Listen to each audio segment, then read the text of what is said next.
léegi nag. pour terminer ak Abdou Karim parce que war nañ ñëw ci Thierno Alassane li mu wax ci li mu wax et Sonko l'a interpellé par rapport au contrat des armements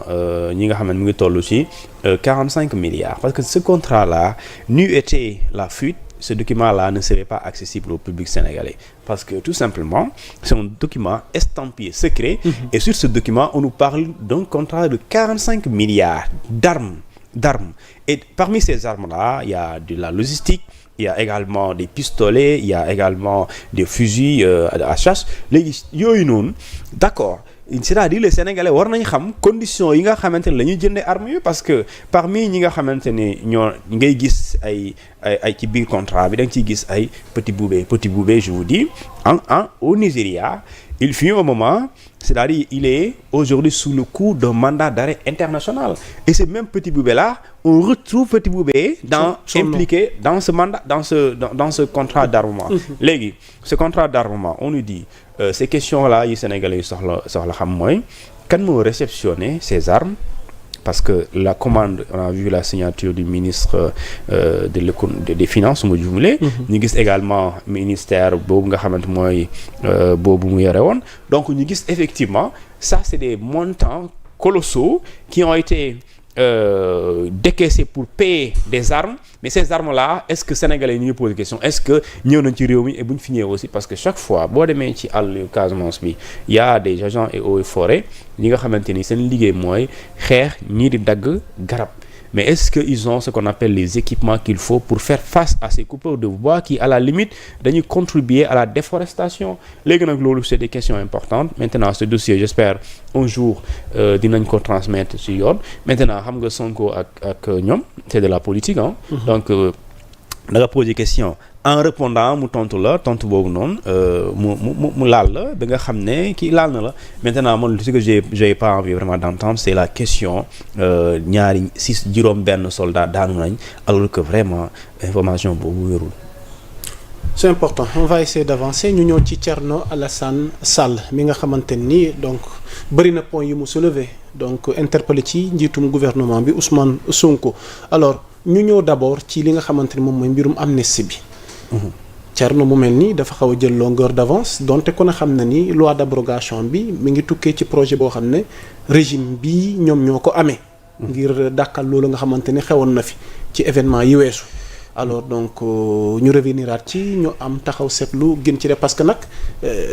régime bi ñiy porter seen voix remettre nañ ko à sa place xamal ko ni ko moom tuuti na ci wala jekku ci pour mën a porter li nga xamante ni vraiment ñoom ñu ko dund daj ko. dëgg fa la ñoom la askan wi di xaar pour ñu am jëmmal li nu mel. waaw xam nga nag yaa Moussa foofu man du ma ànd ak député yooyu ku wax loolu aussi. parce que Amadou Ba Pastef amul ku gën a jekk voilà def na une sortie. amul benn député. bu gën a jekk moromam pour proposer loi ñëpp a ci toll. cette prérogative parlementaire on dit le député constitution moo ko wax sëñ bi. la constitution du Sénégal dit li ñu tuddee l'initiative parlementaire. Revient concurremment au président de la République, au gouvernement et aux députés. Donc ñett ñi la wax. Donc si un député de la République décide de porter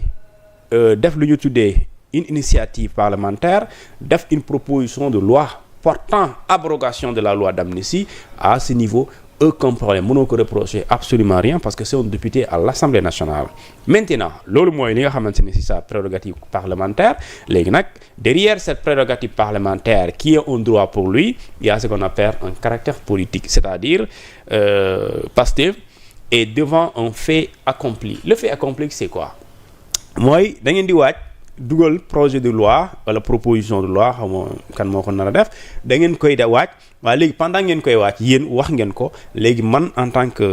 ki nga xamante ni moom mooy député de l'opposition dans l'opposition maa ngi génnee teg table bi léegi ma xool yéen lan lañ ciy def parce que quand je dis Pastef est devant le fait accompli si la proposition de loi dem na ci bureau président Assemblée nationale ba mu yóbbu ko ci lu ñu tuddee commission de loi bu ñu sooy ko saytu commission de loi boobu ñooñu nekk fa amuñu je pense pour rejeter ko mënuñ ko rejeter parce que mënoo bëgg abroger loi d'amnistie donte tegagoo projet de loi ou proposition de loi beneen député ñëw teg ko ñu war ko examiner en commission de loi pare nga ne ànduma ci. mën nañ ko rejeter. duñ koy rejeter. non laaj la du point de vue règlement assemblée. mën nañ ko rejeter mais boo ko rejeter dana am ban argument ngay teg pour rejeter ko. waaw parce que bu ñu liiree dogguma la. bu ñu liiree ki nga xamante ne moom mooy Amadou Ba bu Pastef. L'amnistie Pastef seul sauvegardera l'honneur des combattants de la liberté. Effectivement. Quand vous êtes un homme politique qui n'a pas fait 30 minutes de détention, dont aucun des militants n'a été arrêté, torturé, blessé ou tué, vous devriez avoir la pudeur de vouloir faire de la récupération politique, de l'amnistie et de ses suites. Dans les négociations de paix, seuls sont conviés les belligérants, ceux qui ont été au front et qui ont payé le prix du sang. Le parti Pastef a encore les rayures, zébrures et meurtrissures de la répression sur le corps de ses militants. Il sera au début et à la fin de tout règlement de la période sanglante que notre délictueux a vécu. Honorable député Amadou Ba Pastef. on sait xam nga loolu yëpp dëgg la mooy tey booy xool booy def lu ñu di la cartographie des victimes nga def le recensement des victimes tu verras que ñu wax ni victimes yi yóbbu nañ leen kaso tantôt ñu ne rey nañ leen su ko ci nekkul militant Pastef rek peut-être sympathisant nga loolu on est d'accord mais cela n'enlève pas à Thierno Alassane Sall son droit lu ñu tuddee l'initiative parlementaire de proposer une loi boo xamante ni elle porte l'abrogation de la loi d'amnistie maintenant ndax loolu dañ koy tuddee récupération politique moi je dis en tout cas initiative boobu mu def il met Pastef devant un fait accompli le fait accompli c'est quoi yéen a ngi waaj man def naa léegi yéen a ngi ci léegi xool leen léegi xool bi mooy su demee ci commission des lois Pastef n'aura pas un argument boo xamante ni bu naan non duñ ko voter et cetera parce que léegi nag li ñu tuddee amendement loolu rek mooy def la différence dans cette loi dans cette proposition de loi parce que quand je dis amendement ce sera même la guerre des amendements parce que tey amaana Pastef bu proposé woon loi li ñu tuddee bu proposé amnistie bi ñu abrogé ko ak Thierno Alassane Sall lu ñu koy proposé mën na wute léegi wuute bi mooy libellé bi mooy nan lañ bëggee ñu abrogé ko est-ce que dañuy c'est une abrogation générale wala une abrogation partielle parce que l'amnistie a été faite de manière générale donc c'est dans un cadre général et non dans un cadre li ñu tuddee dans un cadre particulier parce que ci libellé bi le projet de loi bi demoon Assemblée nationale dañ wax ne les faits yi am qualification wala infraction correctionnelle ou criminel donc que ça soit un délit dañ day bokk ci abrogation bi que ça soit également un crime day bokk ci abrogation bi léegi nag est-ce que Thierno Alassane Sall parce que la proposition de loi il suffit pas justement d'écrire oui je propose l'abrogation de la loi tout simplement mu jeex déedéet il y a un contenu il y a un libellé et ce libellé là moi j'aurais envie vraiment de lire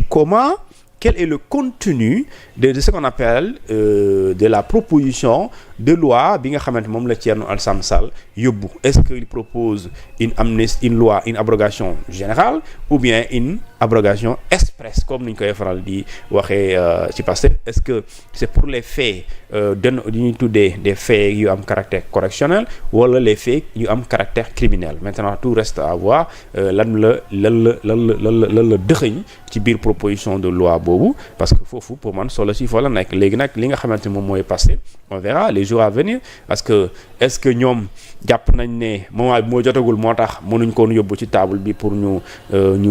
examiner ko pour ñu adopter ko wala dañ doon xaar ñu bind lu ñu tuddee ce projet de loi là ou la proposition de loi mais de toute façon on verra les jours à venir de toute façon Thierno c'est un député qui a le droit de faire une proposition de loi parce que constitution moo ko may mais après tout il y a derrière cette initiative parlementaire lu ñu tuddee un caractère politique. Pour terminer ci débat concernant cette amnistie là ndax am na ñoo xam ne ñu ngi amal xalaat ne amnistie partielle non partielle amnistie dans l'ensemble alors tey jii nii en tant que juriste que faut-il retenir ci débat boobu concernant l'amnistie bii nga xamante ne moom lañ bëgg amal. waaw xam nga abrogation xam nga sëñ bi est-ce que xam nga loi d'amnistie bi amul lu ko gën a bon c'est-à-dire que en principe mënoo amnistier fait criminel mënul nekk. On ne peut pas amnistier un crime mënul nekk on ne peut pas c'est pas possible. Le Sénégal dans la Constitution parmi les engagements de l'État du Sénégal il figure li ñu tuddee le traité de Rome c'est dit acte de torture benn mënoo ko li ñu tuddee mënoo ko amnistier benn li ñu tuddee crime tujjil parenthèse yi lépp luy crime boole ko ci mënoo ko amnistier. léegi bu dee mënoo ko amnistier mais comment l'État du Sénégal les députés institution parlementaire bi dajale députés sénégalais yi yóbbu leen foofu na ñu jox leen un projet de loi portant l'abrogation portant plutôt la loi d'amnistie boobu ñu bindal leen entre guillemets